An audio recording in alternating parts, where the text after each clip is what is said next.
itu seringkali tidak tercatat oleh statistik ya. Jadi 1,6 ini adalah angka yang tercatat saja.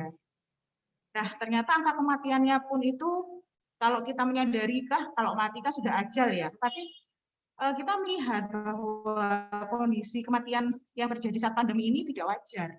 Jadi sampai saat ini di Indonesia itu terjadi 45.000 kasus kematian, ya, di mana 5.000 kasusnya itu terjadi pada bulan ini, gitu ya. Jadi setiap hari itu ternyata kematian COVID itu sekitar 150-an. Jadi kalau satu bulan itu akumulasinya kurang lebih 5.000. Itu mungkin tidak terasa bagi kita yang mungkin tidak punya keluarga yang terdekat ya, yang menjadi orang yang sakit COVID ya. Sementara saya sendiri, saya klaster keluarga, kebetulan ibu mertua saya juga sedonya juga karena COVID, kakak ipar saya juga karena COVID, jadi terasa sekali klaster keluarga itu menjadi sesuatu yang sangat miris ya, karena ternyata itu sesuatu yang tidak baik-baik saja.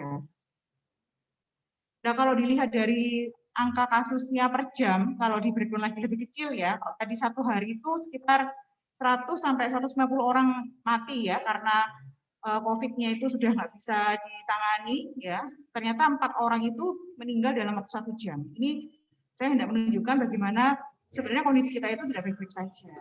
Nah, kalau kita sekarang melihat bagaimana kasus anak, karena kita kan di sini berbicaranya di sekolah itu pasti objeknya kan adalah anak-anak gitu ya. Ternyata kita juga cukup miris ya, karena ternyata di Indonesia sendiri itu angka kematian anak karena COVID itu tertinggi di ASEAN. Juaranya di ASEAN gitu kan ya. Bahkan angka kematian itu jauh dibandingkan dengan negara-negara lain, sekitar 1,7%. Ini cukup sangat mengkhawatirkan sekali. Ya. Kemudian angka kasusnya pun itu cenderung meningkat dari waktu ke waktu. Mungkin kita sudah merasa ini biasanya kalau COVID anak itu gejala ringan atau tanpa gejala gitu kan. Karena memang karakter virusnya dia hanya menyerang reseptor tertentu yang namanya AC2. Sementara anak-anak itu dia memiliki sedikit reseptor AC2. Tapi ternyata tidak seperti itu. Semakin ke sini gitu ya, terjadi pergeseran fenomena dari COVID anak ya, bahwa ternyata angka positif pada anak itu cukup besar. Ya, bahkan lebih besar daripada lansia usia 60 tahun. Nah, ini yang perlu kita ketahui bersama. Mungkin kita nggak merasa ya, tapi ini adalah sebuah fakta yang kita alami di lapangan bahwa kasus anak-anak itu tidak sedikit sebenarnya itu. Hanya saja mungkin dari sisi angka kematiannya dibandingkan lansia itu besar. Tetapi angka kasusnya itu ternyata lebih besar dibandingkan dengan lansia, dibandingkan dengan usia 60 tahun. Nah, ini juga cukup mengkhawatirkan. Nah, tahun 2020 di mana sebagian kota itu sudah melakukan uji coba tatap muka ya, itu ternyata juga ditemukan setelah ada uji coba tatap muka itu ditemukan klaster-klaster sekolah, baik itu klasternya itu ada di sekolahnya SD atau SMP atau SMA, bahkan ada di pondok atau juga ada di kampus ya. Ini adalah fakta yang ditemukan di lapangan setelah adanya tatap muka, pembelajaran tatap muka yang dilakukan dari jenjang dasar sampai ke jenjang yang tinggi. Nah, ini kita perlu tahu tentang COVID pada anak yang secara spesifik lagi, karena update dari COVID ini sangat dinamis ya. Saya sendiri referensinya itu referensi yang bergerak, sehingga yang kita sampaikan pada saat 2 bulan lalu bisa jadi berbeda dengan apa yang sekarang saya sampaikan. Pada anak, ya, bagaimana sih risiko penularannya? Kalau dulu risiko penularannya itu karena tadi kan saya bilang ya bahwa prinsipnya itu karena reseptor anaknya itu lebih sedikit, sehingga seolah-olah anak itu lebih tidak mudah tertular dibandingkan dewasa. Tapi ternyata itu tidak tepat ya. Karena menurut penelitian, risiko anak tertular dan menularkan itu bahkan itu sama atau bahkan lebih besar dibandingkan dengan orang dewasa. Bahkan di Cina itu diteliti bahwa di saluran tenggorokannya anak-anak itu ternyata jumlah virusnya itu lebih besar dibandingkan dengan orang dewasa yang kritis di ICU.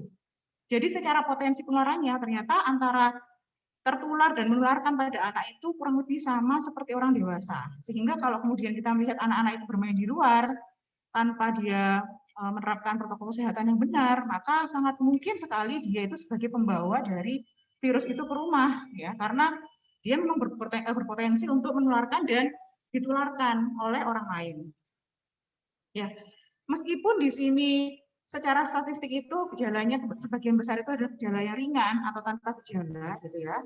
Bahkan dari sisi statistik juga untuk angka rawat inap dan kasus berat itu lebih rendah daripada orang dewasa, tetapi kita melihat di sini bahwa ada kondisi-kondisi tertentu yang menyebabkan COVID anak itu menjadi berat. Ya. Dan itu biasanya terjadi pada anak usia di bawah 1 tahun atau dia memiliki penyakit penyerta. Nah, ini yang kemudian nanti perlu untuk menjadi mitigasi Bapak Ibu di sekolah. Ya. Siapa sih yang akan bakal jadi apa yang namanya harus kita lindungi gitu ya ketika ada proses tatap muka yang mana di situ ada kemungkinan terjadi penyebaran virus, karena kalau sampai golongan-golongan ini dia itu terinfeksi virus maka dia bisa menjadi gejala berat bahkan fatal.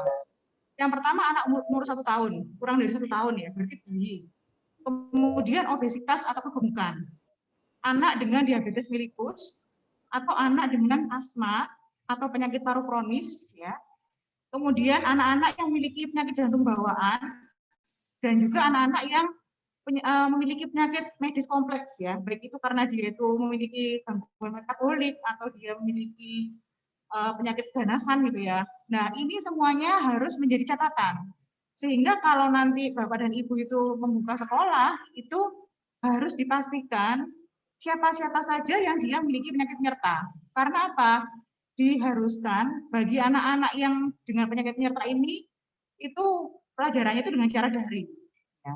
Nanti juga dari sisi pihak gurunya pun itu juga harus ada pemetaan risiko. Jadi siapa-siapa Bapak dan Ibu guru itu yang memiliki komorbid, karena jangan sampai Bapak dan Ibu guru itu justru menjadi dalam tanda kutip ya korban ketika dipaksakan untuk bertemu dengan anak-anak yang dia bisa jadi menjadi penyebar virus COVID. Ya, jadi ini terkait dengan nanti kasus-kasus yang seperti diabetes mellitus, asma, kemudian obesitas, ya, ini menjadi pemetaan risiko pada sekolah. Ya, diharapkan anak-anak seperti ini itu dijaga, dilindungi, bahkan sebisa mungkin tidak diluringkan, tidak dimasukkan ke sekolah secara offline, karena dia itu kalau sekalinya dia tertular itu sangat fatal, ya bisa sampai ke arah kematian atau bahkan ini ya Pak kritis dan juga bisa menuju pada kematian.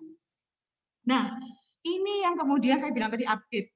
Ya, saya mungkin yang beberapa waktu yang lalu belum membahas masalah MIS-C ini gitu ya. MIS-C itu multisystem inflammatory syndrome in children. Jadi ini merupakan satu kasus di mana pada anak-anak ini yang dia terinfeksi COVID, dia itu terjadi peradangan hebat pada semua sistem organ tubuh. Dari jantung, paru, ginjal gitu kan ya.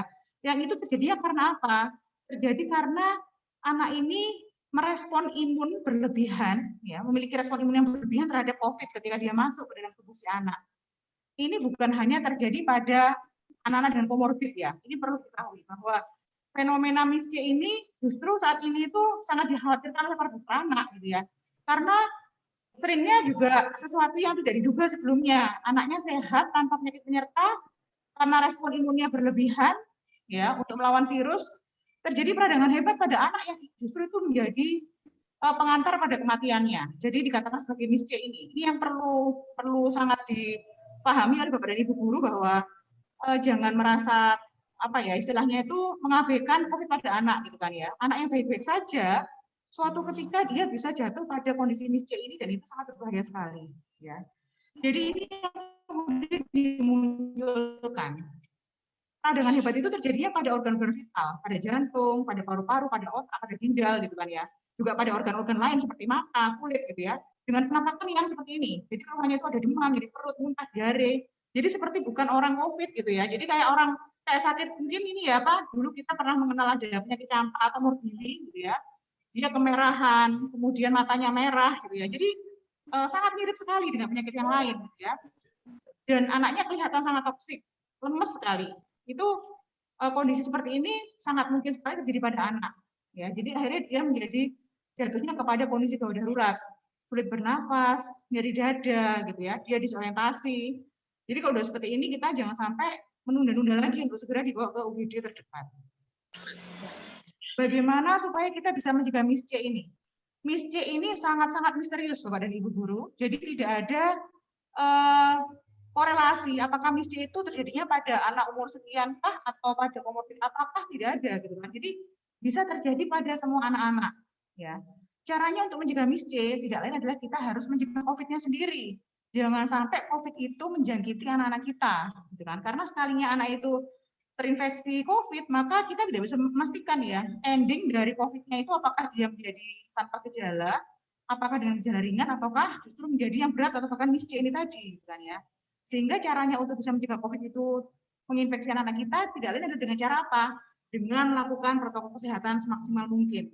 Yang ini kita perlu banyak diskusi ya, karena seringkali kita melakukan simplifikasi protokol kesehatan itu seolah-olah hanya masker saja. Terus pokoknya pakai masker, pokoknya diukur suhu, gitu kan? Itu sangat simple, padahal bukan seperti itu. Protokol kesehatan itu adalah suatu pandangan yang menyeluruh terhadap bagaimana memandang pertemuan manusia dengan manusia yang lain. Ya. Nah, kalau dari jurnal yang terakhir ini ternyata ditemukan bahwa misc itu terjadinya justru, yang ini juga agak-agak ngeri ya, pada anak usia sekolah, usia 8 tahun, ini usia anak SD.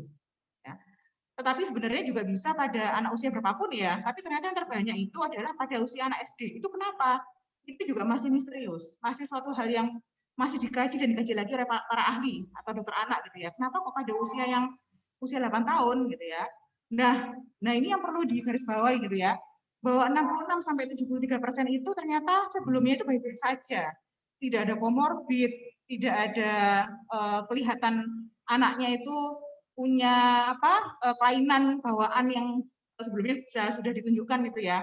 Tiba-tiba dia langsung jatuh ke kondisi misc aja. Itu kondisinya seperti itu. Ya.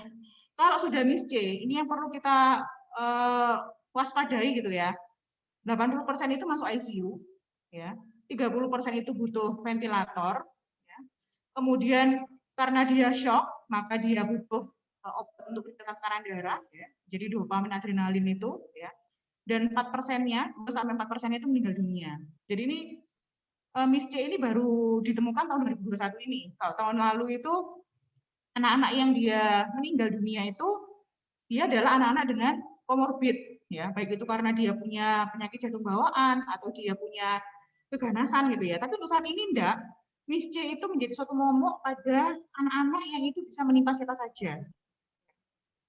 Walaupun di sini secara kasus itu jarang, ya 0,14%. Tapi siapa yang tahu 0,14% itu siapa? Apakah tiba-tiba anak didik kita? Apakah anak kita sendiri? Kita tidak tahu gitu ya. Jadi kondisi ini yang memang harus segera dideteksi dan kita perlu untuk melakukan suatu regulasi, jangan sampai justru kita menjadikan anak kita itu sebagai korban ya, karena dia masuk ke dalam lingkungan yang tidak aman. Nah, ini kita sudah mulai bicara tentang tatap muka ya. Memang ini merupakan suatu instruksi dari merupakan hasil dari SKB 4 Menteri ya, di mana sudah dimulai pertemuan atau pembelajaran tatap muka itu ya, di mana syaratnya itu guru sudah divaksin. Ya.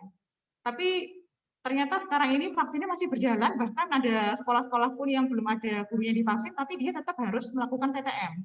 Gitu ya Bapak Ibu ya. Apa ini semua sudah divaksin? Mungkin ada yang belum ya. Karena sebagian yang saya tahu vaksinnya masih berjalan atau bahkan mungkin belum divaksin karena belum terdata gitu ya. Tetapi sudah diminta untuk membuka pembelajaran tatap muka. Ya, jadi memang ini sebuah keputusan yang harus kita kaji risiko-risikonya apa yang muncul ketika kita melakukan pembelajaran tatap muka. Nah, ini yang perlu kita ketahui juga risikonya pada anak.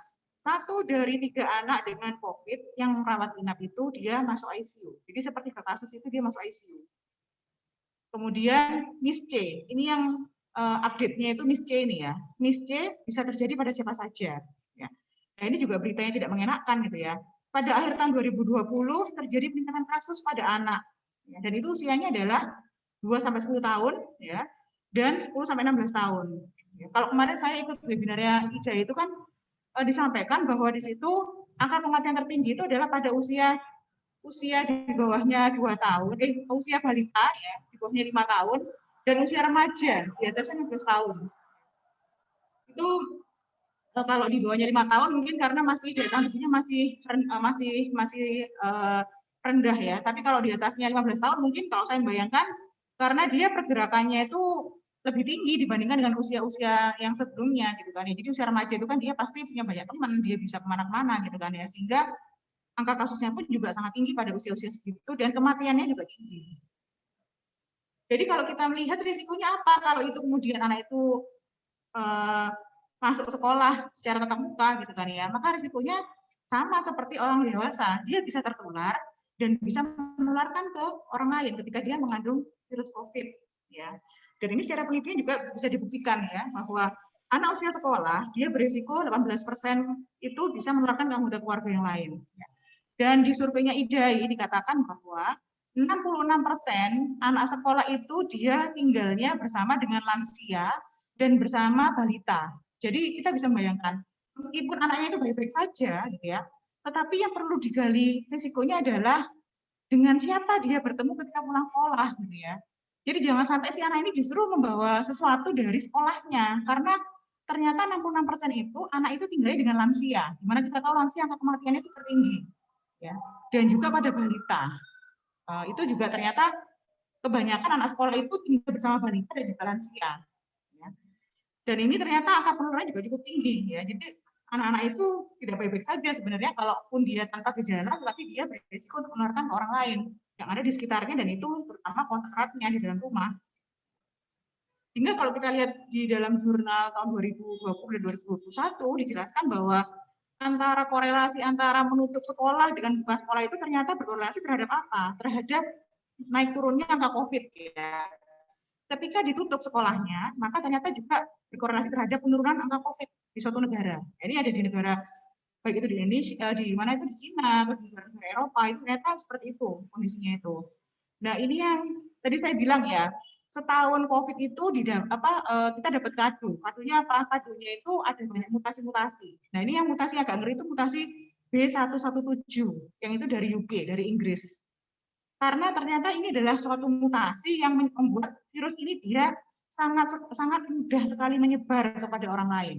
Ya, jadi memang akhirnya penyebaran itu menjadi sangat sporadis ya, karena ternyata ada varian virus yang dia begitu cepat mudah menyebar.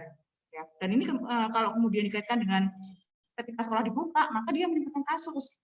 Sebaliknya, ketika ditutup, dia juga mengurangi angka kasus COVID.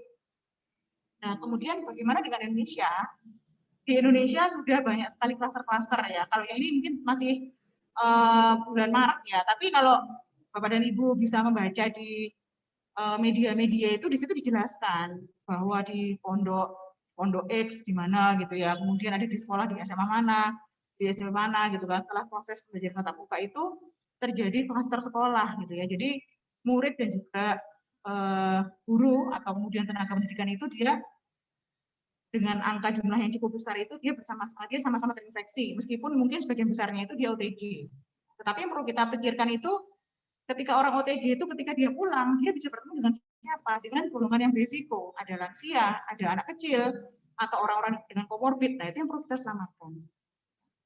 Nah, sebenarnya ini menjadi rekomendasi dari kami, dari IDI dan juga IDAI gitu ya, bahwa supaya bisa aman ketika terjadi pembelajaran tatap muka itu sebenarnya syarat-syaratnya harus lengkap ya, nggak boleh salah satu itu dilewatkan, karena kalau sudah salah satu dilewatkan itu menjadi satu titik lemah gitu kan, dan akan menjadi sumber dari klaster-klaster sekolah gitu kan ya. Jadi sebenarnya seharusnya siapa saja yang dia bersekolah itu dia harusnya di screening dulu, jadi jelas ini mana dia itu yang positif, mana yang dia negatif, mana yang dia itu OTG, mana yang bukan gitu kan ya. Dan itu harus dilihat dulu ketika dia sekolah itu dia naik apa, naik kendaraan umum, naik kendaraan pribadi, dia diantar dengan siapa, Pak Gojek, ataukah dengan ayahnya ibunya, atau dengan siapa, itu harus benar-benar dikaji ulang gitu kan ya. Jadi tracing itu harus berkaitan dengan nanti si anak ini trayeknya itu dari sekolah itu dari mana dan nanti pulangnya nah, kemudian juga harus ada mitigasi jika ada kasus COVID ya. Nah, ini kebetulan kami juga kemarin menangani ada satu karyawan sekolah, satu SD itu juga ternyata terinfeksi COVID itu ketika ada pembelajaran tatap muka gitu kan ya. Ya akhirnya kita tracing dengan siapa saja dia bertemu setelah dia terinfeksi itu sebelum 2 hari sebelumnya dan pada saat dia sakit gitu ya, dan orang-orang itu langsung diisolasi. Dan itu harus benar-benar kita sekolah itu juga dia harus siap kalau bisa, dan memang idealnya itu punya satgas COVID sendiri, yang itu nanti tujuannya Satgas COVID sekolah itu dia bisa melakukan tracing. Ketika ada laporan kasus dari puskesmas, maka kami bisa bekerja sama untuk bisa menanyakan ini kira-kira orang ini 2 hari lalu ketemu sama siapa aja gitu kan ya. Satgas COVID sekolah bisa kemudian melakukan mandiri gitu kan. Oh iya dengan ini dan seterusnya. Dan kita bisa memberikan arahan langkah-langkah berikutnya seperti apa. Ya. Jadi harus ada mitigasi risikonya. Kemudian dipastikan bahwa orang-orang yang masuk itu adalah orang-orang yang dia sehat, ya bukan hanya OTG, tapi kalau bisa ada screening secara massal, tapi ini juga tidak mudah ya karena kan berkorelasi terhadap biaya gitu ya. Kemudian kalau ada kasus, komitmen sekolah itu untuk segera menutup. Karena kalau satu kasus itu ditemukan, berarti ada kemungkinan di sekolah itu ada klaster gitu ya. Jadi harus segera ditutup. Nah, ini juga yang penting. Nggak perlu saya ya, tapi juga pada anak-anaknya.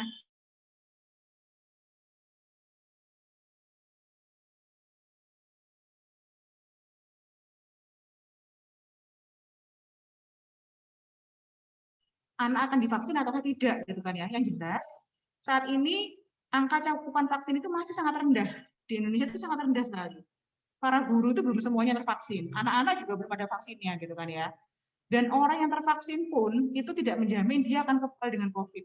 Ya. Kami juga punya pasien 2 kali sudah disuntik ya, sudah vaksin, kebetulan lansia juga. Qadarullah-nya beliaunya gejala berat, kritis dan meninggal, padahal sudah 2 kali divaksin gitu kan ya. Kok bisa seperti itu? Ya karena kalau kita berbicara masalah daya tahan tubuh orang berbeda-beda, kemudian ada jenis mutasi-mutasi virus yang ganas, kita juga tidak tahu gitu kan ya. Sehingga vaksin yang sudah disuntikan 2 kali pun tidak menjamin orang itu kebal COVID. Yang sudah divaksin belum tentu kebal, apalagi yang tidak memiliki kekebalan gitu kan ya. Jadi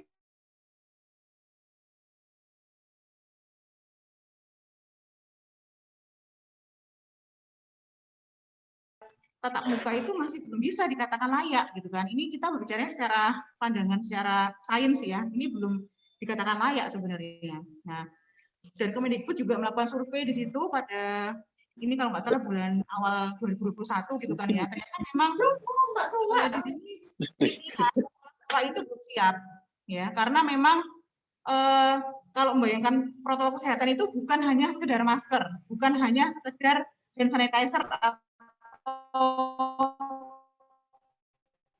air yang mengalir, tapi adalah satu pemahaman kompleks berkaitan dengan bagaimana memanajemen orang-orang itu agar jangan sampai menjadi klaster tersendiri gitu kan ya. Jadi kita perlu melihatnya itu bukan hanya dari sekolahnya, tapi kita juga harus melihat risikonya ketika dia di rumah dan ketika dia pulang ke rumah itu bagaimana. Nah, ternyata memang kalau kita lihat di sini dari yang disurvei oleh Kemendikbud itu ternyata sekolah-sekolah itu belum siap untuk melakukan tatap muka karena sarana prasarananya terbatas, kemudian dari sisi belum ada satu pemahaman yang benar ya terkait dengan bagaimana protokol kesehatan itu gitu ya.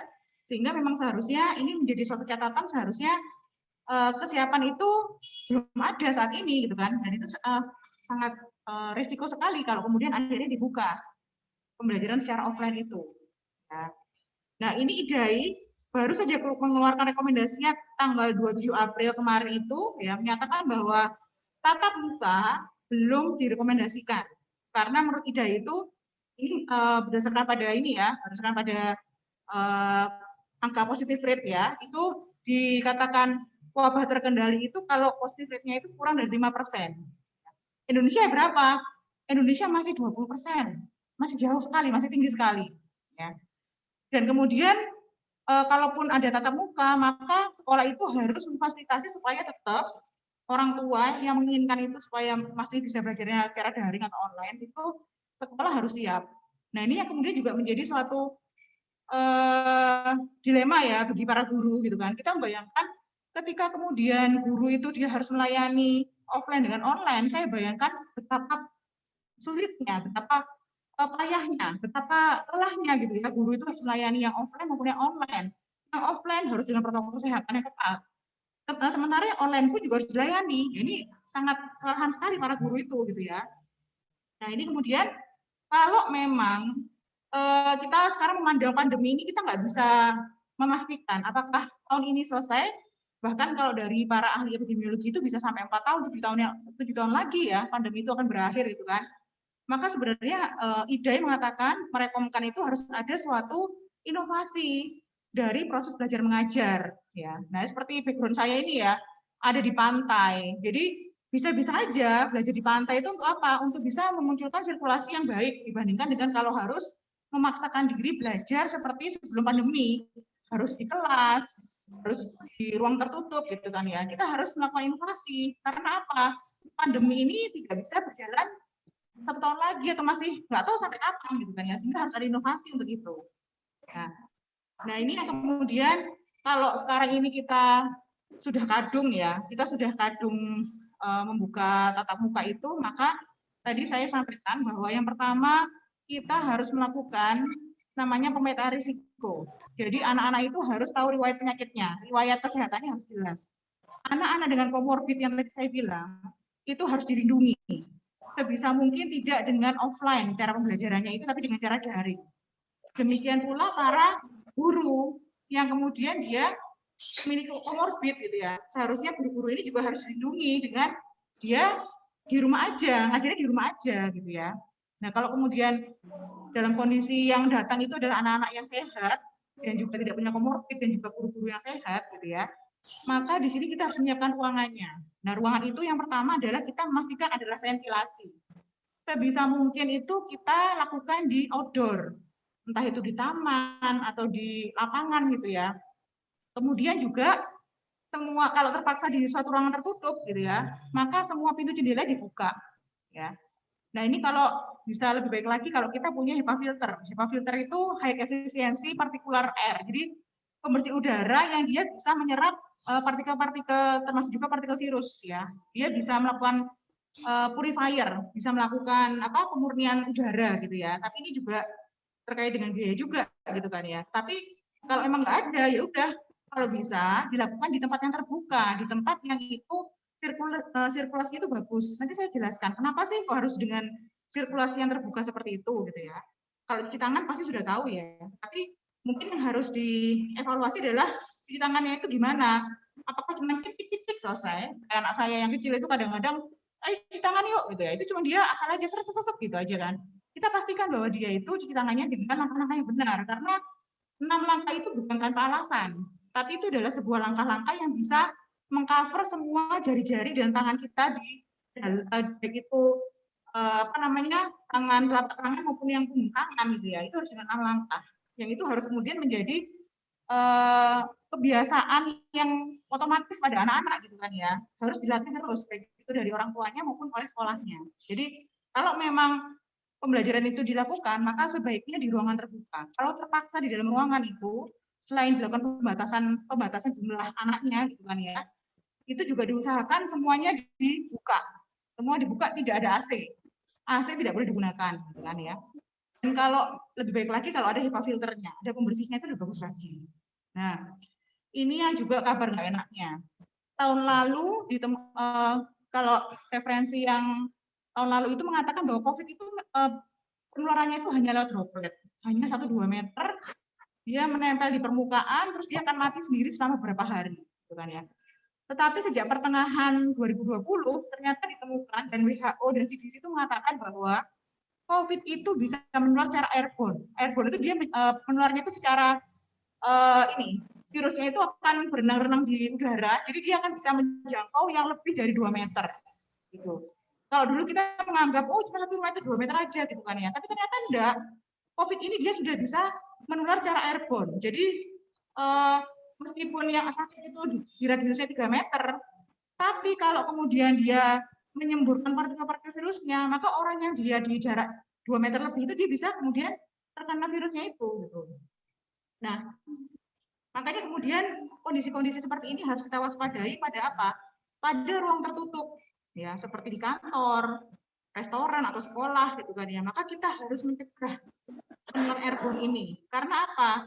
Karena ternyata kalau kita lihat ya, jumlah ukuran partikelnya itu kan kecil sekali kalau kita lihat yang airborne ini kan. Dan itu COVID itu bisa seperti itu gitu kan. Penularnya itu bisa sampai jangkauannya lebih dari 2 meter gitu kan ya.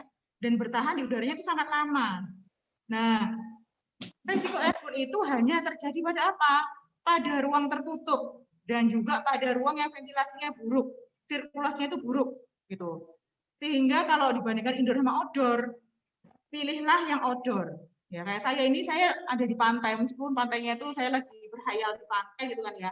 Tapi dengan pantai ini yang justru bisa membuat sirkulasi udara itu dia tidak menjadi resirkulasi, tidak menjadi ketika ada virus itu gampang dilusi itu gampang untuk dimurnikan lagi sama udara yang lain karena aliran udaranya itu bagus gitu ya. Beda dengan kalau itu di indoor. Nah, ini yang kemudian terjadi ketika ada suatu ruangan tertutup, ya ini mungkin kalau kita bayangkan kelas, satu kelas itu kemudian dia dalam kondisi ventilasinya kurang bagus, sirkulasinya juga kurang bagus gitu kan ya. Yang terjadi udara itu akan berputar-putar dalam ruangan itu, ya. Dan akhirnya apa? Yang akhirnya bisa menjadi penularan yang sifat airborne. Jadi satu anak dengan anak lain itu gampang sekali menularkan itu dengan ketika dia bersama-sama dalam satu ruangan dengan ventilasi yang buruk gitu. Sementara kalau kemudian dengan ventilasi yang bagus ya, maka itu terjadinya udara itu bisa segera keluar dari ruang tertutup itu gitu kan ya. Dan juga partikel virusnya itu lebih mudah untuk dinetralisir oleh udara, terdilusi gitu ya. Nah, ada cara bagaimana kita supaya bisa membuat ventilasi itu bagus ya. Yang pertama solusinya tanpa uang ya ini ya. Ya ini yang ini mungkin menjadi alternatif yang pertama gitu ya. Buka jendela dan pintu. Jangan pernah pakai AC. Jadi kalau dulu kita supaya belajar nyaman pakai AC aja di kelas ya. Sekarang sudah nggak zamannya. Pandemi ini kita menghilangkan AC. Kita harus dengan sirkulasi udara terbuka, membuka semua jendela, semua pintu pada saat pembelajaran, bahkan kalau bisa di tempat yang terbuka. Atau kalau kita punya dana tambahan gitu ya, bisalah kita beli air purifier dengan HEPA filter. Ya. Nanti bisa, saya nggak promosi ya, silahkan mencari referensi mereknya apa atau apa, tapi itu juga bisa digunakan sebagai alternatif. Ya, kalau memang dirasa ruangan tertutup itu masih mengkhawatirkan terjadinya udara yang mulek aja gitu kan ya, maka boleh digunakan air purifier dengan HEPA filter. Ya. Yang lebih mahal lagi, ini mungkin yang kalau sekolah-sekolah internasional mungkin nggak ada masalah ya dikasih ya. Jadi ada HEPA filternya, kemudian ada lampu UVC-nya gitu kan ya. Jadi dia lampu UVC ini ternyata juga bisa membunuh virus corona gitu ya. Terbukti memang seperti itu sehingga dengan adanya dua macam ini diharapkan bisa membersihkan udara gitu kan ya. Tetapi ini korelasinya adalah solusinya harga mahal. Ya. Tetapi tidak kemudian saya tak pakai air purifier aja dah, habis itu kita nggak usah pakai masker. Tidak seperti itu ya. Jadi kalaupun sudah mengoptimalkan ventilasi dan sirkulasi udaranya, tetap perlu adanya protokol kesehatan, harus bermasker, harus jaga jarak gitu kan ya. Sama seperti vaksin ya. Meskipun sudah vaksin, apakah kemudian langsung kita tidak protokol kesehatan? Salah ya, karena vaksin ini tidak menjamin. Sama juga air purifier tidak menjamin akan aman udara itu, tapi setidaknya bisa membantu lah. Bisa membantu supaya udaranya itu bisa lebih bersih ya. Protokol kesehatan harus tetap dilakukan secara maksimal. Ini dari sisi ruangannya ya. Nanti kita bisa berdiskusi lebih lanjut. Kemudian dari sisi sekolahnya, dari sisi bagaimana cara pengaturan anaknya gitu ya. Sebenarnya kalau usia PAUD atau TK itu sebenarnya yang dianjurkan satu kelas itu hanya 5 orang. Ya. Saya nggak tahu kalau yang sekarang PAUD itu diisi berapa orang ya, atau karena mungkin jumlah gurunya terbatas, mungkin bisa jadi dimasukkannya bareng-bareng ya. Dan digunakan ini apa namanya jam pembelajarannya itu dengan jam pembelajaran yang apa namanya itu bertahap gitu ya. Ada yang masih jam 7, ada yang masih jam 8, ada yang masih jam 9 gitu kan. Supaya apa? Supaya tidak berkerumun ketika sama-sama masuk, sama-sama pulang gitu kan ya. Jadi jam pembelajarannya itu nggak ada yang sama gitu kan ya. Oh, kelas 1 jam 7 sampai jam 9, kelas 2 jam 8 sampai jam 10 gitu ya. Dan seterusnya gitu. Nah, kemudian setelah jumlahnya harus dikendalikan dengan adanya nanti jaga jarak gitu ya, pergerakannya pun harus dibatasi. Jadi anak-anak yang dia itu satu kelompok ini, dia nggak boleh pindah ke kelompok lain. Kenapa? Nanti kalau seandainya ada salah satu anak di kelompok itu dia yang sakit, maka tracingnya adalah pada kelompok kecil itu aja, nggak sampai ke semuanya. Gitu. Diharapkan kalau ada kelompok kecil ini, kalau ada yang satu sakit itu dia bisa langsung, oh ini kontak eratnya berarti yang kelompok kecil ini aja, gitu kan. Tapi kalau tidak ada pembatasan, apa akibatnya? Akibatnya semuanya harus diperiksa. Ini sangat menyulitkan. Ya, jadi kalau memang harus diadakan pembelajaran itu paling enggak kelompok-kelompoknya itu harus yang kecil-kecil. Ya. Kemudian buat peraturan tentang masker. Ya. Bapak Ibu guru ini sebagai teladan bagi anak-anaknya di sekolah ya. Kalau di rumah kan orang tua. Ya, coba dievaluasi maskernya panjenengan sudah betul atau enggak gitu ya. Karena saya sering melihat masker letaknya ada di leher. Masker letaknya ada di mana? Letaknya ada di bawahnya hidung. Nah, ini yang kemudian akan menjadi contoh bagi anak-anak gitu kan ya. Jadi mungkin anak-anaknya itu diajari yang benar, Bapak Ibu gurunya juga harus benar dulu ya. Nah, itu kalau sekarang masker yang dianjurkan itu adalah masker bedah seperti ini gitu ya. Atau masker kain yang 3 lapis. Misal dalam kondisi di mana sirkulasinya itu buruk, dianjurkan menggunakan 2 masker. Dalamnya adalah masker bedah seperti yang saya pakai ini, dilapisi dengan masker kain yang di luar. Tapi ini sangat-sangat ampek. Ya, jadi sebaiknya sirkulasinya baik sehingga kita tidak perlu menggunakan 2 masker. Karena 2 masker ini digunakan untuk mengantisipasi sirkulasi yang buruk. Karena tadi saya bilang ya bahwa ketika ruangan tertutup itu sirkulasinya buruk, bisa terjadi penularan secara airborne dan itu sangat-sangat menakutkan. Ya. Masker harus diupdate ya Bapak dan Ibu guru ya. Jadi jangan meremehkan masalah masker ini, kita juga harus menggunakan masker itu dengan cara yang benar. Ya. Kemudian tadi juga masalah shift juga harus diatur ya, dan jaga jarak. Sebisa mungkin tidak kontak secara fisik gitu ya. Karena saya pernah melihat ada TK atau ya itu memang susah ya. Tahu sama TK itu kan kalau anaknya datang kan ya nggak mungkin dia langsung mandiri gitu kan, pasti digandeng, diarahkan gitu kan. Nah, ini yang kemudian agak ngeri gitu kan. Memang kemudian ide mengatakan bahwa sebenarnya tatap muka ini seharusnya itu nggak boleh pada usia PAUD. Harusnya adalah kelas 4 sampai kelas 6. Minimal kelas 4. Sebelum itu dia tidak bisa. Karena apa? Dianggap prokesnya itu masih belum bagus dan belum bisa diajari prokes yang benar. Jadi kalau kemudian saya melihat anak TK, anak PAUD masuk itu saya itu miris sekali. Kenapa? Ya nggak salah gurunya, karena kan anak-anak itu kan pasti butuh digandeng, dikondisikan, bahkan mungkin digendong gitu kan. Saya kan ya agak ngeri, apalagi kalau kemudian Bapak Ibu gurunya maskernya melorot atau mungkin nggak pakai masker gitu kan ya. Itu kasihan sekali sebenarnya itu. Ya. Nah, ini kemudian sebisa mungkin ada tes pada saat mau ada pembelajaran tatap muka gitu ya. Jadi yang bergejala maupun yang tidak bergejala itu dilakukan screening gitu ya. Sehingga kalau udah jelas itu oh dia positif ya sudah berarti jangan masuk dulu baik itu gurunya maupun anaknya. Tapi ini juga dengan korelasi yang mahal gitu ya. Dan ada vaksinasi, meskipun vaksinasi juga tidak menjamin itu aman 100% ya, tetapi setidaknya sudah tervaksin. Sehingga kalau Bapak Ibu guru itu sudah belum divaksin gitu ya, sebenarnya juga kasihan panjenengan itu karena risiko sekali untuk tertularnya dari anak-anak gitu ya, dan sebaliknya. Nah, jadi sebenarnya yang dikata orang tua itu juga ada. Jadi selain sekolah juga harus tadi saya bilang ya, mengkondisikan dari sisi ruangannya, kemudian sekolah juga harusnya ini apa namanya pemetaan risiko gitu ya. Bagaimana anak komorbid nggak boleh masuk, kemudian nanti yang cara untuk memasukkannya pun juga bertahap dengan jam-jam shift-shift yang dibuat dengan aturan-aturan hanya boleh berapa orang satu kelas gitu ya. Kemudian guru-gurunya pun juga menjadi contoh yang baik dalam masalah prokes ya. Dan kalau ada kasus di sekolah itu maka harus berlapang dada untuk ditutup kembali gitu ya. Jadi ini komitmennya harus seperti itu. Karena apa?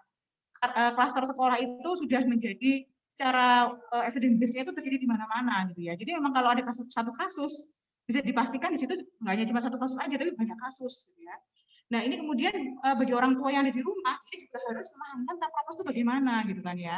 Memakai masker yang benar gitu ya.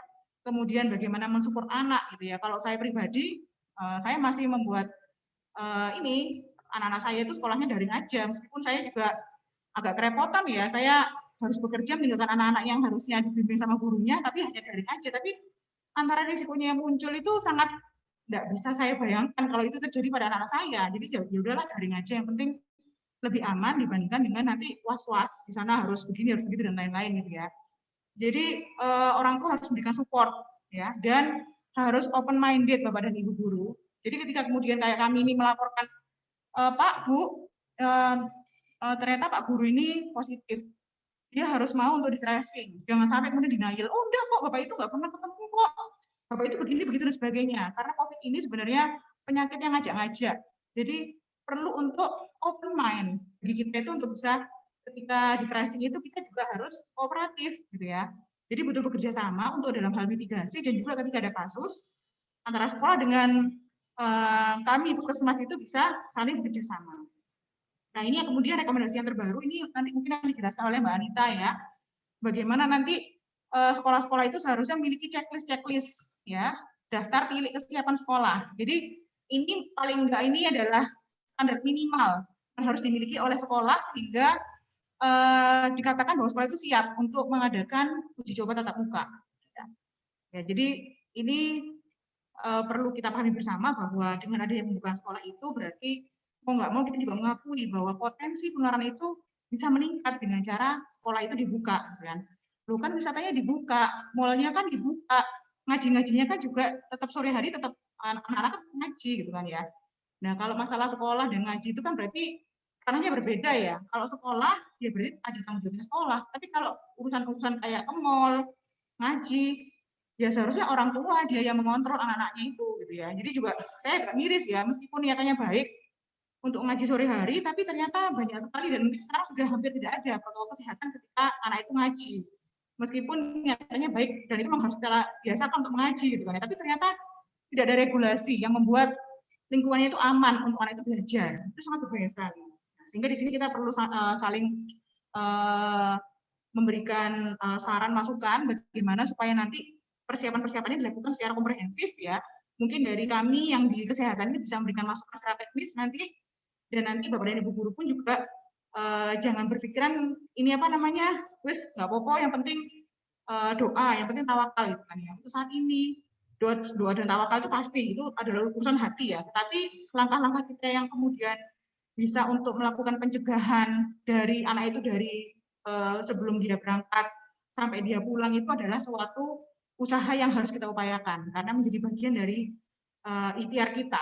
Jangan sampai kita menyesal. Karena tadi saya bilang, endingnya COVID itu tidak ada yang bisa menentukan. Apakah anak kita atau kita sendiri itu nanti kalau terinfeksi, apakah kita gejala ringan saja, apakah gejala berat, atau yang bagaimana. Gitu kan ya. Jadi yang paling utama adalah bagaimana mencegah jangan sampai kita terinfeksi COVID. Ya, mungkin itu yang bisa disampaikan pada siang ini. Nanti bisa kita lanjutkan diskusinya. Saya mohon maaf jika ada kesalahan. Wassalamualaikum warahmatullahi wabarakatuh.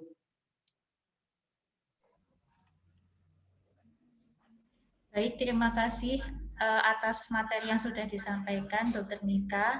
Untuk selanjutnya, materi akan disampaikan oleh Bu Anita. Nanti apabila ada pertanyaan, bisa disampaikan di kolom komentar dan akan didiskusikan di akhir acara. Baik, kemudian untuk materi kedua kepada Bu Anita, saya persilahkan. Terima kasih Mbak Silvi. Bismillahirrahmanirrahim. Assalamualaikum warahmatullahi wabarakatuh. Perkenalkan, saya Anita. Saya adalah sanitarian dari Puskesmas Polowijen dan juga PJUKM di Puskesmas Polowijen. Terima kasih Bapak Ibu yang sudah bergabung dari pagi. Berikut saya akan melanjutkan dari hasil paparan dari Dr. Mika. Seperti saya mohon izin untuk share screen. Seperti yang sudah disampaikan tadi sama Dr. Mika. Mohon maaf sebelumnya. Ada beberapa rekomendasi yang sudah diberikan. Sebentar.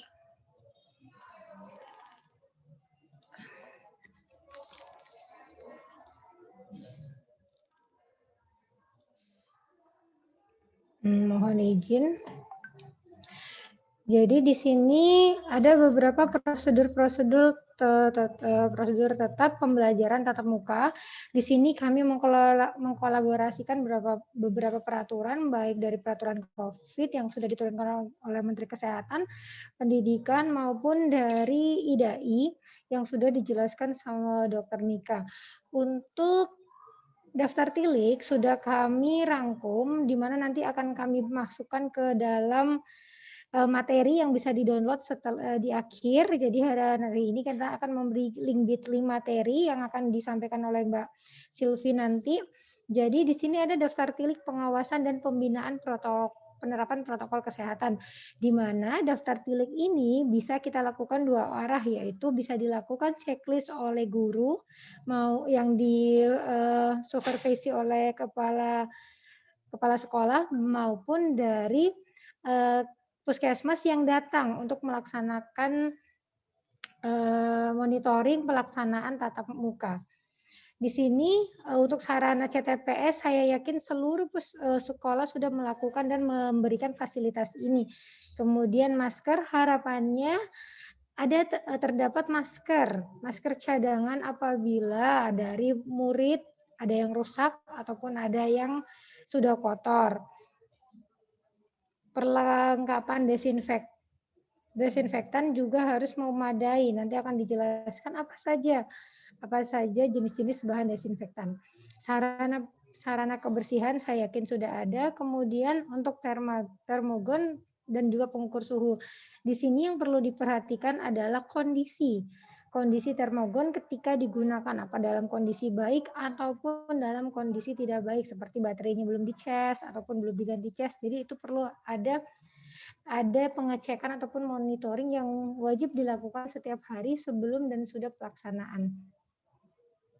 Untuk pengaturan sarana dan prasarana sekolah di sini sudah dijelaskan tadi oleh Dr. Muka juga, dan ini tidak jauh dengan protokol kesehatan yang sudah diterbitkan oleh Dinas Pendidikan.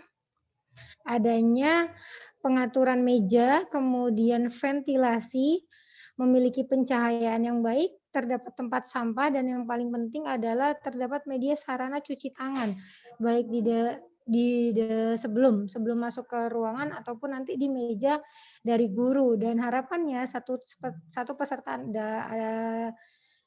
peserta ataupun satu murid itu di mejanya sudah terdapat hand sanitizer.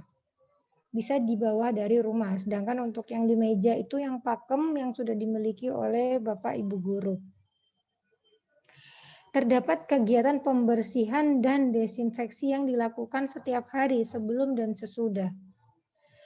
Untuk saat ini kantin ataupun ruang kantin dinonaktifkan ya, karena memang kalau kita lihat jam maksimalnya itu ada 2 sampai 4 jam, sehingga harapannya tidak dilaksanakan proses jual beli di kantin. Jadi untuk saat ini harapannya kantin itu tutup. Namun apabila Bapak Ibu guru yang masuknya dari pagi sampai sore, itu bisa dilakukan adanya ruang makan.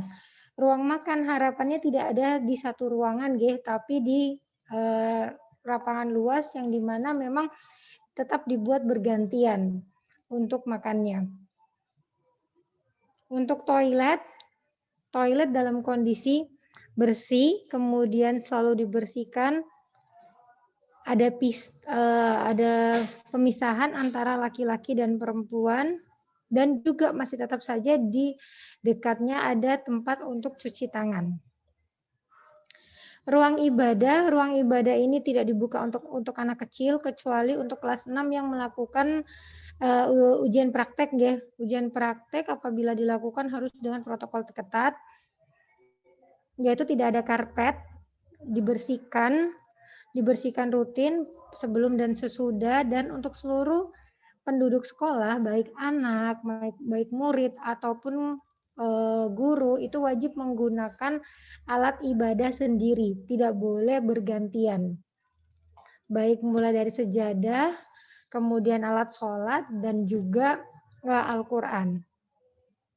Begitupun apabila nanti akan dilakukan praktek sholat, penerapan itu pun harus dilaksanakan. Ruangan UKS ini tadi juga sempat disampaikan sedikit oleh Dr. Mika. Harapannya di sini adalah untuk tempat transit apabila ada murid ataupun guru yang ditemukan dengan suhu 37 derajat ataupun suhu di atas 37 derajat. Namun harus diperhatikan juga bagaimana tempat dari ruang UKS-nya itu. Yang paling penting adalah harus kondisi bersih, kemudian ventilasi cukup, dan apabila terdapat ada yang transit, itu untuk linen harus dibersihkan hari itu juga. Diganti dan dibersihkan hari itu juga. Sarana ruang kelas tadi sudah dijelaskan.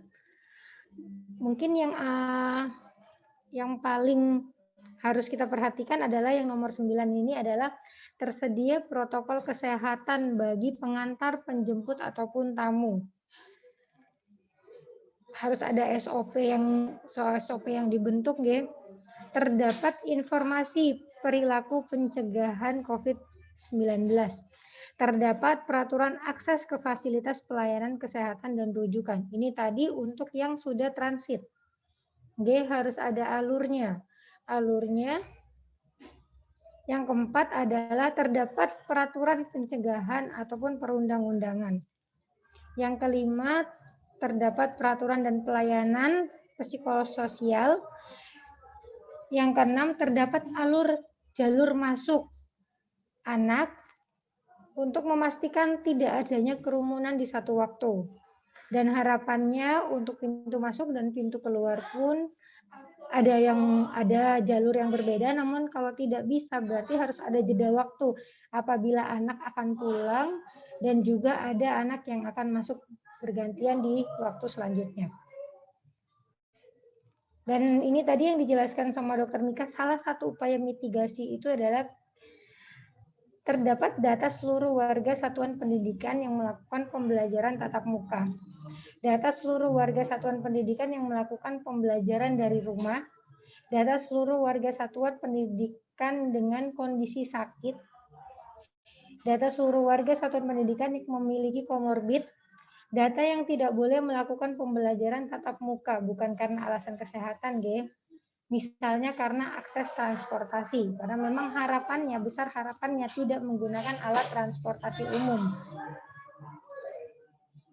Data seluruh warga satuan pendidikan yang sedang melakukan isolasi mandiri. Di sini baik guru, kemudian juga anggota keluarga dari murid. Sebelum mulai pembelajaran, melakukan desinfeksi sarana prasarana lingkung satuan pendidikan.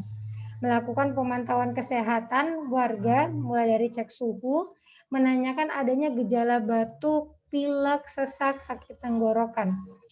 Memastikan penggunaan masker dengan benar, seluruh permukaan mulai dari hidung, pipi, kemudian dagu itu sudah tertutup, jadi harapannya tidak ada masker yang tergantung di leher, di bawah, hanya menutupi mulut ataupun bahkan naik ke atas, Memastikan pelaksanaan CTPS dengan benar. Nah, ini melanjutkan yang disampaikan Dr. Mika tadi bahwa jangan hanya kita fokus ya, tapi kita harus memantau pelaksanaan itu harus dengan 6 tahap.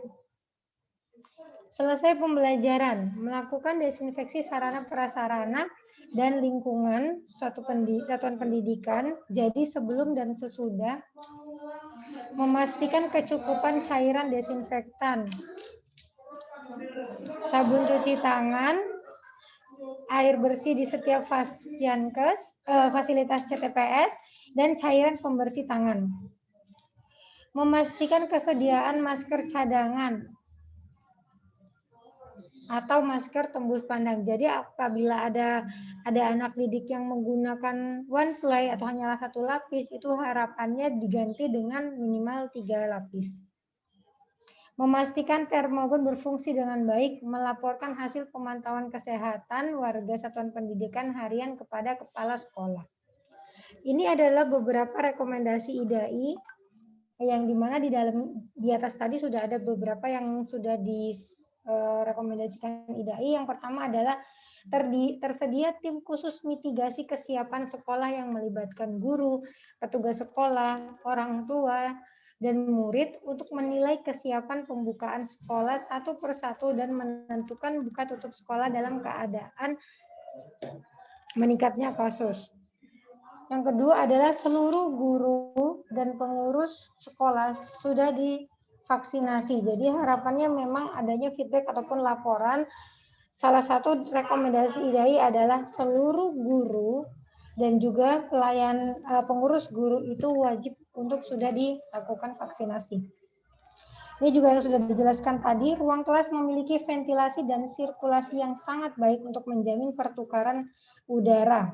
Seperti jendela bisa dibuka dengan tambahan kipas angin atau fasilitas belajar di udara terbuka, atau untuk ruang kelas yang tertutup memiliki fasilitas sirkulasi udara tambahan seperti exhaust ataupun HEPA filter. Yang keempat adalah terdapat peta ruangan yang sudah sesuai dengan ketentuan protokol kesehatan.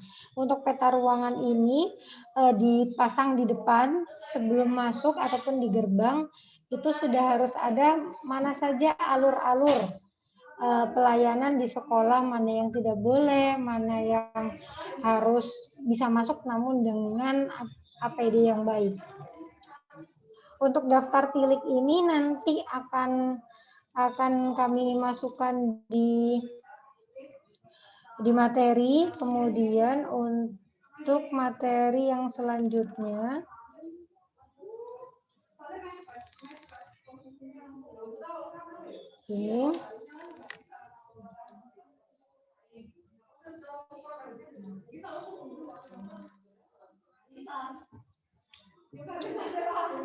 ini adalah tas new normal atau new normal bags yang wajib diperhatikan untuk guru dan juga anak ketika akan masuk sekolah. Yang pertama adalah gunakan helm sendiri, tidak bergantian. Kemudian terdapat tote bag ataupun kantong khusus. Ada tisu kering, tisu basah, alat ibadah pribadi, masker cadangan, kantong untuk masker habis pakai. Jadi kenapa kok masker ini tidak boleh dibuang di tempat sampah? Karena memang harus ada perlakuan khusus untuk masker. Baik masker sekali pakai maupun masker guna ulang. Jadi harus masuk ke kantong untuk masker khusus. Kemudian membawa botol minum, membawa alat makan, namun karena sekarang sedang puasa, ini pasti tidak digunakan, ya. Terdapat botol semprotan desinfektan, sabun cair, dan juga hand sanitizer. Bisa juga dilengkapi dengan alat bantu untuk buka pintu ataupun penggunaan lift. Jadi untuk masker itu maksimal digunakan 4 jam. Apabila sudah kondisinya rusak ataupun basah, itu harus diganti dan langsung dimasukkan ke kantong khusus untuk menaruh masker. Kemudian sebelum ditutup disemprot dengan desinfektan. Kemudian ketika sudah sampai di rumah, itu harus dicuci dulu. Baik masker yang sekali pakai ataupun masker guna ulang. Untuk masker sekali pakai setelah dicuci harus dirusak, ya, harus dirusak sebelum dibuang. Area yang wajib untuk didesinfeksi secara rutin di sekolah adalah lantai sekolah, meja, kursi, gagang pintu, pegangan tangga, kaca, stop kontak, WC, dan juga wastafel. Wastafel di sini tuh baik gagang wastafel. Cara membuat desinfektan di sekolah di sini itu apabila memang kondisinya tidak ada yang terkonfirmasi positif, itu bisa menggunakan berbagai larutan pemutih. Namun apabila ada anggota sekolah yang dia terkonfirmasi, jadi kita wajib menggunakan yaitu hidrogen peroksida, kemudian kita menggunakan alkohol, dan juga kita bisa menggunakan Baiklin ataupun larutan pemutih, ya. Ini adalah desinfektan yang bisa digunakan. Langkah-langkah desinfeksi yaitu bersihkan media atau lokasi yang akan didesinfeksi. Jadi proses desinfeksi ini adalah finishing touch. Jadi bukan dari awal sudah dilakukan penyemprotan, tapi kita bersihkan seperti kita membersihkan harian, kemudian kita lakukan finishing itu dengan cairan desinfektan. Gunakan alat pelindung diri. Alat pelindung diri di sini bisa menggunakan minimal sarung tangan ataupun juga masker. Sarung tangan bisa menggunakan sarung tangan guna guna ulang, yaitu sarung tangan karet ataupun sarung tangan rumah tangga. Kemudian lakukan desinfeksi secara menyeluruh dan biarkan selama 10 menit sebelum dilap. Cuci tangan pakai sabun dan air mengalir setelah selesai dan lakukan desinfeksi sebelum dan sesudah pembelajaran tatap muka. Oke, itu dari saya. Apabila ada yang mau bertanya bisa raise hand atau bisa chat di kolom komentar. Untuk pertanyaan, tadi saya akan menjawab sedikit ya, untuk pertanyaan tentang vaksin. Untuk vaksin itu bisa konfirmasi ke Dinas Pendidikan, Kemenak, ataupun Capdin, karena dari kami Dinas Kesehatan itu hanya pelaksana, dan untuk jadwal semuanya dijadwalkan oleh Dinas Pendidikan, Kemenak, ataupun Capdin. Terima kasih, saya kembalikan kepada moderator. Saya mohon maaf apabila kesalahan. Assalamualaikum warahmatullahi wabarakatuh.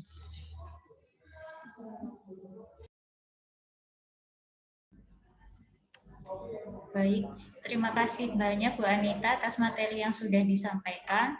Untuk selanjutnya yaitu sesi diskusi atau tanya jawab bagi para peserta. Apabila ada pertanyaan bisa dituliskan di kolom komentar atau raise hand. Ini sudah ada pertanyaan yang masuk, Dokter. Ini pertanyaannya bisa mungkin ditujuan ke Dokter Mika atau mungkin nanti Bu Anita juga boleh menambahkan. Pertanyaannya yang masuk yaitu solusi sekolah yang akan mengadakan tatap muka sedangkan gurunya belum ada satupun yang divaksin. Itu bagaimana? Ya, jadi sebenarnya kalau kita lihat itu yang SKB 4 Menteri itu kan harusnya tatap muka itu uji cobanya kan Juli ya. Jadi yang sekarang ini sebenarnya persiapan. Persiapan itu sebenarnya masih belum memasukkan anak, masih persiapan sarana prasarana, memastikan semua guru karyawan tervaksin gitu ya. Tapi entah kenapa kok langsung ditatap mukakan seperti ini gitu kan ya. Jadi terus terang saya pribadi juga kecil-kecil ya. Saya khawatir sekali akan terjadi sesuatu pada sekolah-sekolah kita ini, padahal nyatanya baik karena kan tatap muka itu tujuannya supaya tidak ada learning loss ya. Biasanya alasannya kan gitu. 1 tahun kemarin belajar di rumah itu banyak learning loss-nya. Anak itu kebanyakan pakai gawai, padahal yang dilihat itu bukan hanya pelajaran, juga lihat juga nge-game, lihat medsos dan lain-lain gitu kan ya. Akhirnya seolah-olah anak nggak dapat apa-apa gitu kan ya. Jadi dari pihak orang tua pun juga ngebet kan ya, kepingin segera tatap muka karena mereka itu ya karena seperti saya juga kan ya bekerja juga, kalaupun di rumah pun juga pasti sibuk dengan urusan rumah tangga gitu kan ya. Dari pihak orang tua juga menuntut gitu ya untuk bisa segera anak itu sekolah seperti biasa. Nah ini memang kita butuh suatu kerjasama paling enggak untuk memahami suatu hal yang sama gitu kan ya, memahami bagaimana risiko yang terjadi kalau itu pembelajaran tatap muka itu dilakukan ketika dari SDM-nya sendiri belum terlindungi dengan baik ya. Jadi kalau menurut saya mungkin bisa dengan mengadakan pertemuan dengan wali murid itu ya untuk menyampaikan materi termasuk juga resiko yang dimunculkan ketika tatap muka itu nanti seperti apa gitu ya, sehingga nanti dari pihak orang tua juga bisa memahami bahwa bukan karena gurunya nggak pingin gitu ya, tetapi juga supaya apa? Supaya jangan sampai terjadi hal-hal yang tidak diinginkan. Tapi Bapak dan Ibu, kalau misalnya sudah sangat kebet sekali, sampai kemudian nggak bisa ditahan, mungkin karena orangnya itu udah, saya kerja, anak saya banyak, nggak punya gawai dan lain-lain gitu ya. Kalau memang terpaksa tatap muka, ayo tatap mukanya di lapangan terbuka aja. Cari aja lapangan terbuka, dengan tetap jaga jarak, pakai masker, dan di situ dengan durasi waktu yang terbatas, maksimal mungkin 2-3 jam ya. Dengan itu harapannya meminimalisir ya, meskipun sekarang ini ya termasuk nekat Indonesia itu ya, kalau saya melihat sedikit mengkritisi itu kan kita tuh sering membanding-bandingkan dengan negara lain. Negara lain itu sudah mulai tatap mukanya.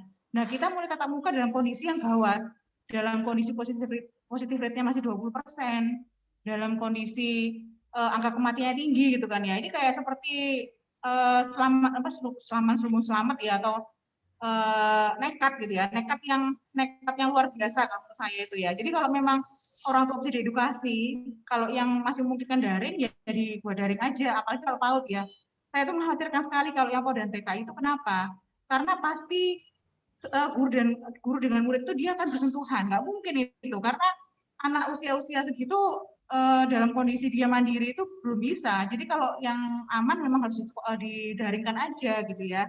Bahwa di rekomendasi IDAI juga dikatakan bahwa sebenarnya umurnya belum bisa. Yang usia-usia PAUD TK itu dia nggak boleh, di tatap muka kan nggak boleh. Minimal itu kelas 4, kelas 6 gitu ya. Itu pun juga harus dengan banyak rambu-rambunya gitu ya. Termasuk juga ayo kalau emang tatap muka itu di ruangan terbuka aja gitu. Jadi kalau mungkin nanti tadi yang masalah vaksin ini kan memang karena sekolah-sekolah ini kan menginduknya pada ada Diknas, ada Kemenak gitu ya. Jadi untuk masalah sasaran vaksinnya itu bisa koordinasi dengan induk-induknya itu, sementara kami pelaksananya aja gitu ya. Jadi kami tidak bisa berbuat apa-apa dan kami juga tahu, menyadari sekali bahwa di sekolah-sekolah di wilayah kami itu banyak yang guru-gurunya belum tervaksin. Dan ketika tatap muka ini makanya saya juga cukup miris gitu ya. Ini kayak kita semacam niatnya baik gitu ya, tapi itu sangat berbahaya gitu kan.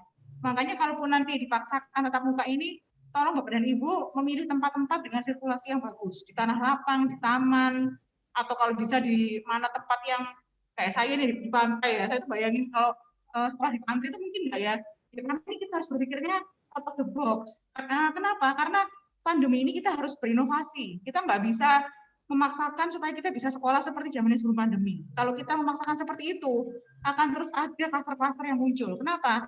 Karena saat ini tuh virus masih ada di mana-mana. Jadi kalau kemudian kita memaksakan kita harus sekolah, duduk manis di ruangan, mendengarkan, kemudian kita bisa makan di kantin, itu dikoreksi bahwa untuk saat ini kita harus berpikirnya itu harus di luar itu.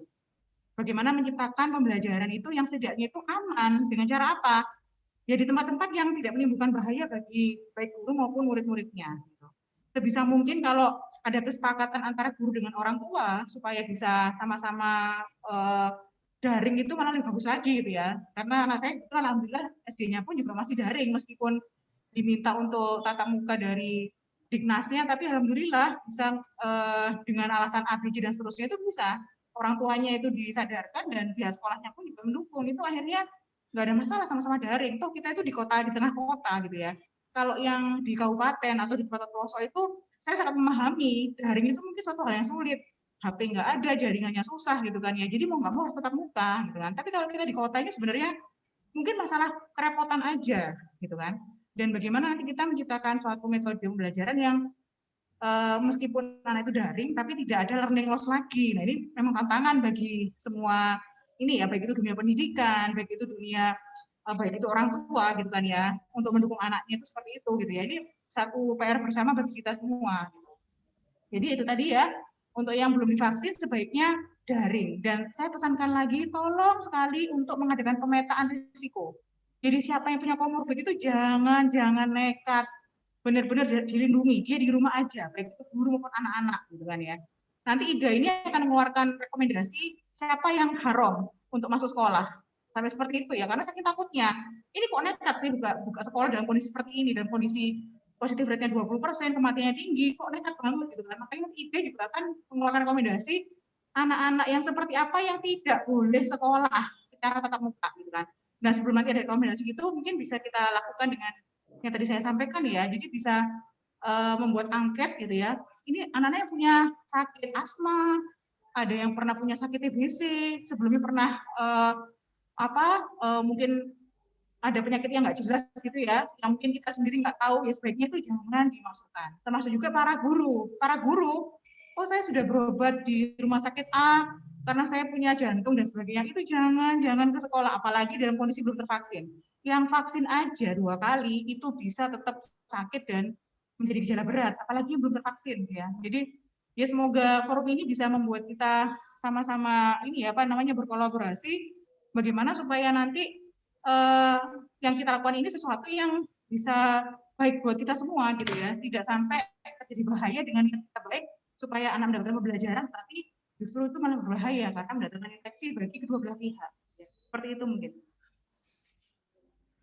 Baik, terima kasih banyak dokter. Jadi pada intinya apabila para guru dan karyawan belum diberi vaksin, sebaiknya dilakukan pembelajaran secara daring terlebih dahulu.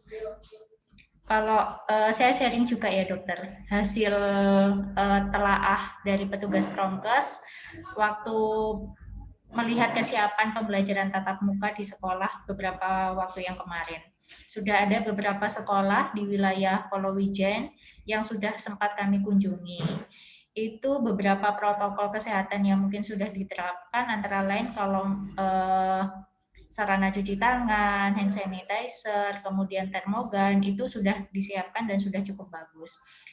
Dan untuk pelaksanaan ininya yang menjeda waktunya, itu jadi hampir setiap sekolah yang kami datangi itu sudah menerapkan jeda waktu. Jeda waktunya itu 15 menit. Jadi setiap antar kelas yang akan masuk sudah dijeda waktu 15 menit. Tetapi mungkin yang masih kurang adalah jumlah siswa yang ada di kelas saat saat luring. Seperti tadi yang sudah disampaikan oleh dokter di materi, untuk siswa SD hanya terbatas 5 orang per kelas gitu. Sedangkan yang ada di lapangan kemarin lebih kalau 5 orang per kelas. Untuk yang 5 orang itu TK atau PAUD ya, itu pun kalau terpaksa. Kalau yang SD itu dengan asumsi bisa jaga jarak 1 meter, 1,5 meter, mungkin bisa 50% dari jumlah siswanya itu. Tapi itu pun juga dengan syarat sirkulasi dan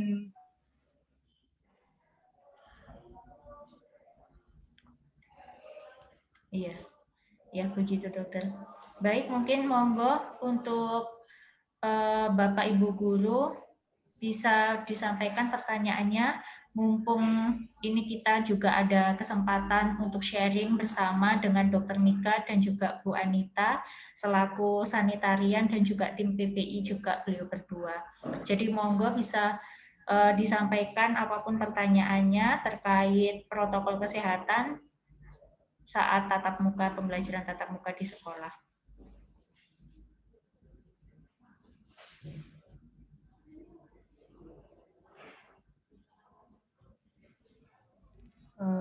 Mungkin kalau nggak ada pertanyaan dulu, mungkin bisa di-sharing dokter apabila nih kita menemukan pada saat screening ada siswa ataupun guru yang suhunya 37, itu bagaimana ya dokter? Tadi masih kelewatan ya, saya nyampaikan itu ya, iya betul. Jadi misal ada, kan itu kan di depan ada termogannya ya, untuk periksa suhu screening awal kita masuk ya. Sebenarnya idealnya tadi saya sampaikan kan, semua orang yang masuk ke lingkungan sekolah itu dia harus ter-screening, minimal swab antigen. Tapi itu mungkin suatu hal yang secara ekonomis juga menyulitkan ya. Jadi misal ada yang nggak lolos screening, ada yang ada batuk pileknya. Jadi sekarang itu harus kita memiliki mindset semua, baik itu orang tua maupun guru tuh harus memiliki mindset batuk pilek itu bukan batuk pilek biasa. Karena kita pandemi, karena kita kondisinya itu kondisi yang luar biasa, sehingga kedengeran ada suaranya kruk gitu aja, atau ada suara serut-serut, ada suara ingusnya dari sentrup-sentrup gitu ya. Kalau dulu kita biasa seperti itu. Kalau sekarang itu kita harus radarnya telinga kita tuh loh, ini anak ini sakit ya. Tidak hanya berlaku pada anak aja ya, pada gurunya pun juga seperti itu gitu ya. Jadi ketika ada batuk pilek atau kemudian ada keluhan-keluhan gak enak badan itu sudah harus kita mikirnya itu ini bukan yang biasa gitu ya. Sebelum nanti itu kita memastikan itu yang biasa, kita harus mengatakan itu tidak biasa dulu. Jadi ini mitigasi ya, mitigasi risiko itu seperti itu. Jadi kita harus berpikir aspeknya itu adalah aspek bagaimana supaya kita melakukan pencegahan yang lebih baik gitu ya. Jadi ketika anak dengan gejala pernafasan, ada batuk pilek, ada semelenget atau nggak enak badan gitu ya, itu sudah harus langsung radar kita harus bermain. Wah ini ada sesuatu ini ya. Nah kemudian kalau sampai kemudian ada yang nggak lolos dari screeningnya itu karena dia batuk pilek atau karena dia suhunya lebih dari 37 gitu ya, maka saya tadi lupa mengatakan ini penting sekali ya. Sekolah harus punya ruangan isolasi sementara. Jadi ruangan isolasi sementara ini jalurnya itu nanti anak yang nggak terscreening, yang dia nggak lolos screening itu dia harus masuk ke ruang isolasi sementara. Nah dari situ nanti ditunggu dulu sampai ada penjemputnya, baik itu dari pihak keluarga atau kalau memang guru UKS-nya bersedia, ya segera dikoordinasikan dengan puskesmas atau terserah sih kalau orang tuanya dia punya dokter pribadi juga monggo silahkan. Tapi jangan sampai si anak ini dia dimasukkan ke kelas dengan teman-teman yang lain gitu ya. Jadi sekolah punya satu ruangan khusus atau mungkin kalau ada ruangan UKS IPS bisa digunakan yaitu sebagai ruang isolasi sementara, tetapi dengan syarat yang tadi saya bilang, ventilasi sirkulasi bagus, kemudian tidak ada AC, sebisa mungkin ada cahaya matahari yang masuk, dan di situ harus dilakukan desinfeksi setiap hari, gitu kan, sehingga ruang isolasi pun juga dikondisikan sama seperti ruangan-ruangan yang lain, yang itu aman buat yang masuk ke dalam ruangan tersebut, gitu ya. Dan nanti misal ada yang nggak lolos screening, monggo silahkan diarahkan ke ruangan isolasi sementara di situ, sampai menunggu tindak lanjutnya ya. Kalau memang mau dibawa ke puskesmas, bisa monggo. Kalau memang dari pihak sekolahnya itu menghubungi keluarganya, menghubungi orang tuanya atau siapapun, itu harus juga bisa segera dilakukan sehingga si anak ini tidak bercampur dengan teman-teman yang lain. Itu sangat penting sekali. Ya, jadi kalau saya lihat mungkin selama ini screening di awal itu hanya suhu tubuh saja ya. Itu pun juga sekarang mungkin sudah biasa, dan saya juga pernah melihat suhunya pun juga nggak diukur, jadi langsung masuk aja gitu ya.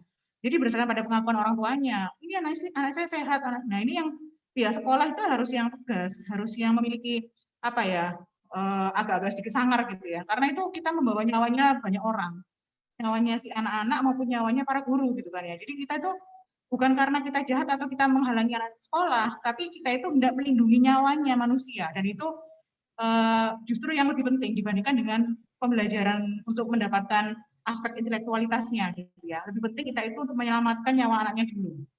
Nah ini kami nggak menakut-nakutin gitu ya, tapi faktanya untuk saat ini COVID ini di Indonesia belum terkendali, dan secara potensi terjadinya seperti di India itu sangat-sangat mungkin sekali terjadi dengan kondisi masyarakat seperti sekarang ini. Mungkin Bapak Ibu tahu di India sekarang ada tsunami COVID ya. Jadi di sana itu sampai setiap hari itu ratusan ribu orang positif, nggak punya rumah sakitnya udah nggak nampung, oksigennya rebutan gitu ya. Bahkan ada yang prediksi Indonesia bisa seperti itu, bakal lebih buruk lagi. Naudzubillah min dzalik. Makanya kita lingkungan yang kecil yang kita bisa lakukan adalah di sekolah kita sendiri gitu ya. Jangan sampai terjadi klaster. Naudzubillah min dzalik. Ya. Jadi jika memang salah satu ada yang sakit dan itu terbukti dia itu COVID, mohon sekali untuk segera ditutup sekolahnya. Karena itu dipastikan aman semua, jadi di screening semua, mana yang sehat, mana yang enggak, karena walaupun kita pakai masker, Bapak dan Ibu ya, yang namanya masker ini dia punya kapasitas, tidak 100% dia bisa melindungi kita. Kalau kita nggak pakai masker, 100% blebus ke dalam muka kita ya. Kalau pakai masker seperti saya ini 80%.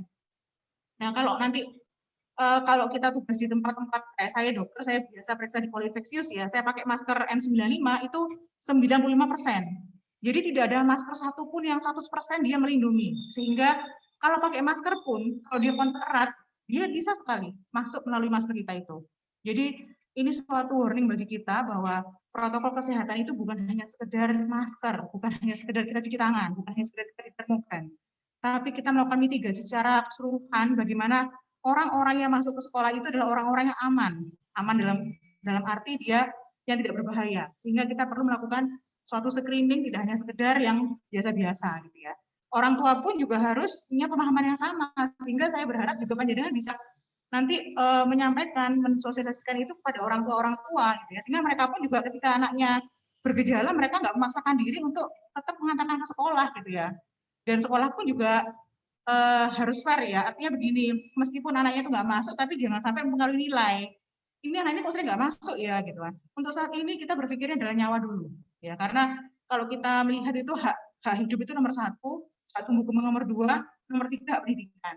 Jadi kalau kemudian anak itu sakit dan itu berbahaya, itu sudah harus segera diamankan gitu ya, karena itu nanti bisa hak kesehatannya itu bisa nanti orang lain bisa terabaikan gitu ya, sehingga kalau kemudian orang tua juga punya pemahaman yang sama, kita berharap meskipun kita ini, kalau saya bilang sih ya, kita dipaksa untuk melakukan tatap muka di saat itu belum siap, gitu ya. Tapi setidaknya kerjasama orang tua yang memiliki pemahaman yang baik, kemudian dari pihak sekolahnya juga melakukan suatu mitigasi yang bagus, insya Allah klaster-klaster sekolah itu nggak terjadi.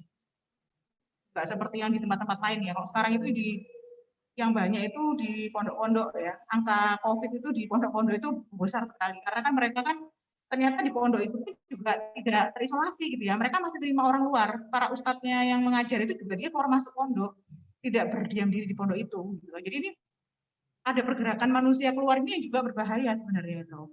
Nah, mungkin itu ya Mbak, atau mungkin mau ditambahin sama Mbak Anita mau.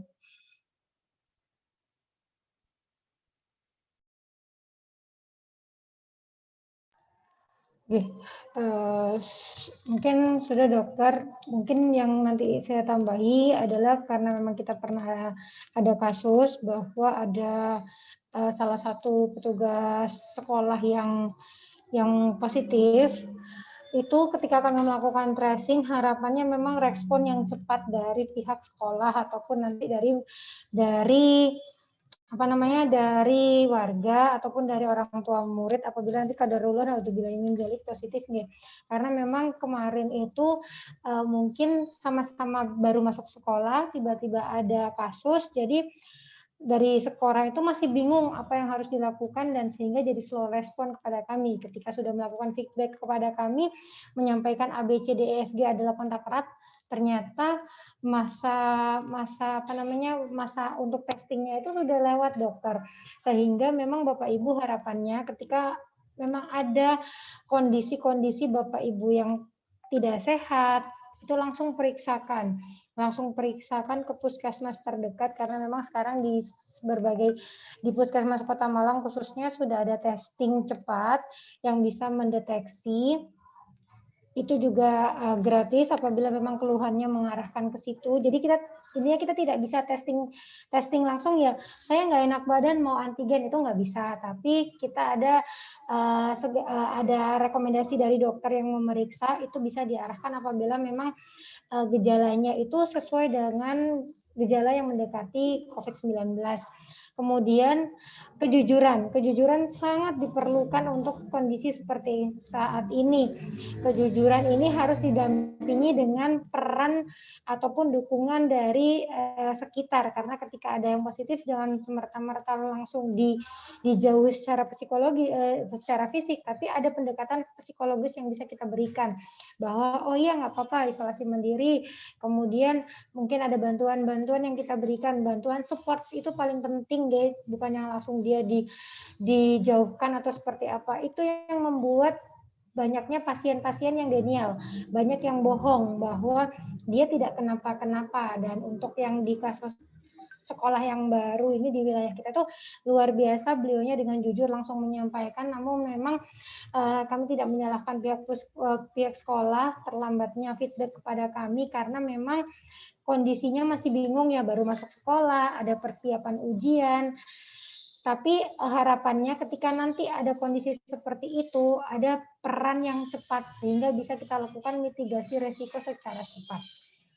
Mungkin kalau dari saya itu, kalaupun nanti ada pertanyaan-pertanyaan, biasanya kan learning by doing ya, ketika kita pembelajarannya 1 minggu ini sudah terjalani, pasti ada ketidaksiapan, ada kekurangan-kekurangan yang bisa sekali dengan terbuka kami bantu untuk bagaimana kita mencari solusi, karena memaksimalkan fasilitas ataupun sarana prasarana saya yakin masih susah sekali, tapi ada solusi yang bisa kita bantu bersama untuk sharing bagaimana untuk menutup keterbatasan-keterbatasan yang ada. Mungkin begitu Mbak Silvi. Ya. Saya nambahin sedikit ya. Jadi mungkin ini sekolah-sekolah yang sudah masuk ini sebisa mungkin segera membentuk tim Satgas COVID-nya yang itu anggotanya itu baik itu dari guru, dari karyawan maupun dari orang tua. Jadi nanti tujuannya itu yang pertama untuk yang mitigasi risiko. Jadi sebelum terjadi kejadian COVID-nya itu paling enggak tahu apa yang harus dilakukan. Jadi ketika anak itu sakit berarti dia harus legowo bahwa anak ini enggak sekolah. Dia sekolah pun juga enggak kemudian mengurangi nilai gitu ya. Salah satunya seperti itu gitu ya. Dan juga tujuan yang lain Satgas COVID itu ketika ada kasus. Jadi untuk tracing-nya itu karena yang namanya COVID ini penyakit yang ngajak-ngajak ya Bapak dan Ibu guru ya. Jadi kita pun juga puskesmas punya keterbatasan ketika harus masuk ke sekolah karena kan juga kadang-kadang apa yang kayak tadi Mbak Diti cerita itu kan ketika kita sudah tracing ternyata waktu pemeriksaannya itu sudah melampaui masa yang seharusnya. Jadi kalaupun diperiksa sudah selesai isolasi gitu ya. Jadi kalau ada satgas di sekolah itu harapannya bisa gerak cepat. Jadi meskipun bukan dari orang-orang dengan berbackground kesehatan, tapi setidaknya dengan kerjasama dengan kami bisa nanti membina satgasnya itu seperti apa, harus beraksi ketika pada saat sebelum kejadian atau setelah kejadian. Ya, saya berharap nanti dari sekolah-sekolah bisa segera melakukan tidak lanjut ya dengan membentuk satgas COVID itu yang melibatkan dari pihak sekolah maupun orang tua. Jadi karena ini pandemi ini harus kita sikapi dengan dengan kita itu bekerja sama dari semua pihak gitu ya. Jadi tidak bisa hanya dari tenaga medisnya saja gitu ya. Jadi harapannya ini kita bisa mengendalikan pandemi ini ketika virus itu bisa dilokalisir, tidak semakin cepat berpindah gitu kan. Harapannya pandemi lebih cepat untuk bisa diselesaikan dan kita bisa hidup dengan normal kembali. Seperti itu.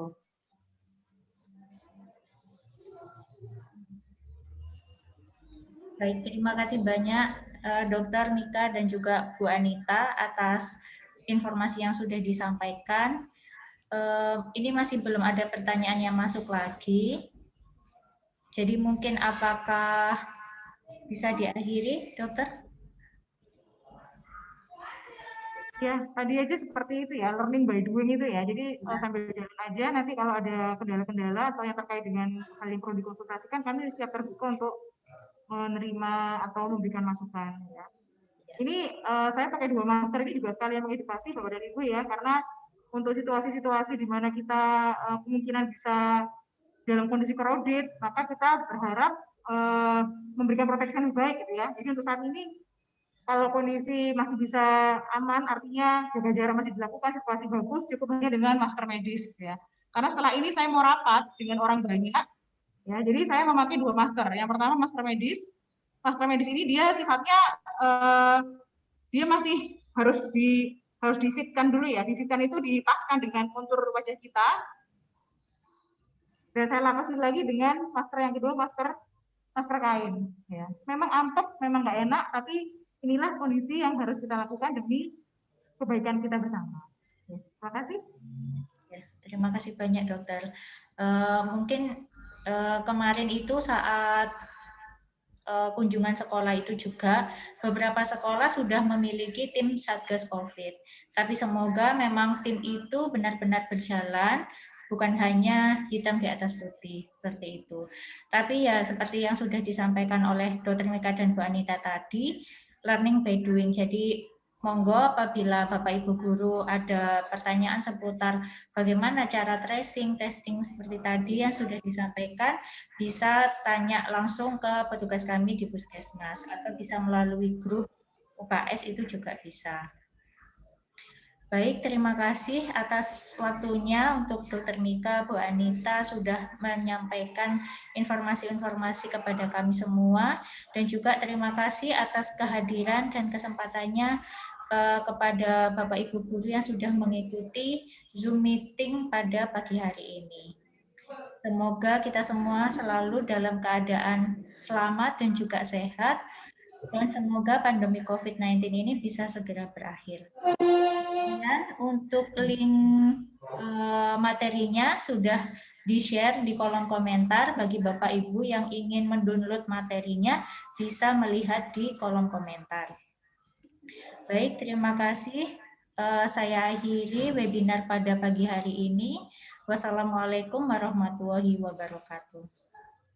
Waalaikumsalam warahmatullahi wabarakatuh. Terima kasih Bapak Ibu, semoga sehat selalu. Terima kasih.